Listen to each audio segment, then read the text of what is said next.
Bienvenue à la revue de presse du 14 juin 2024. Le rideau s'ouvre en Côte d'Ivoire avec le sursaut qui réserve sa une au dossier sur la religion. 14 ans après la chute du pouvoir Gbagbo, la montée en puissance des églises évangéliques à Abidjan, titre le journal qui fait des révélations sur la nouvelle vague des prophètes et bishops, apôtres et évangélistes.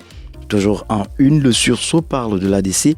Voici ce qui change désormais dans le permis de conduire. Il y a indiqué le point de recours devant le Conseil de l'État et Bruno Koné qui fait le point des réformes.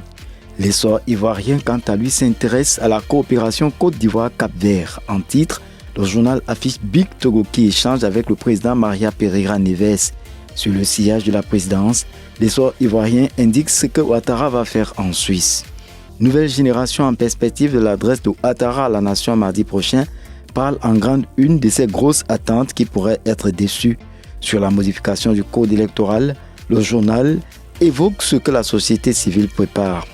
Le nouveau réveil, lui aussi dans la perspective du congrès de mardi, titre « Ouattara entre la grande porte de l'histoire et la porte dérobée ». Au Cameroun, le messager accorde un intérêt au rapport d'insatisfaction entre le GCAM et Air France Cameroun.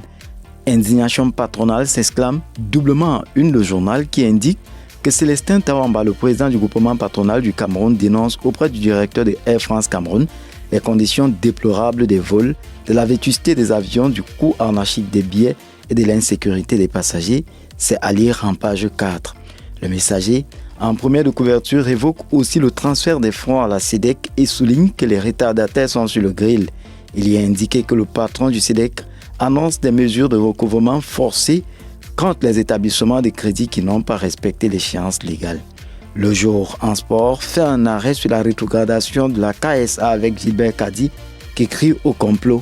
Le président de cette académie de football, d'après le journal, révèle avoir introduit 54 demandes de licence. 5 mois avant le coup d'envoi seulement, 11 licences ont été attribuées. Il dit en outre n'avoir pas été notifié officiellement. Sortons de cette revue avec le quotidien L'économie qui titre sur les retombées économiques 20 ans après du pape Laïn-Tchad Cameroun. Le quotidien indique qu'outre la création d'emplois, l'oléoduc a généré d'importantes ressources financières pour le pays. Voilà qui referme cette revue. Merci de l'avoir suivi. Nous restons actifs sur nos plateformes indiquées sur le bas de votre écran. Aux prochaines parutions.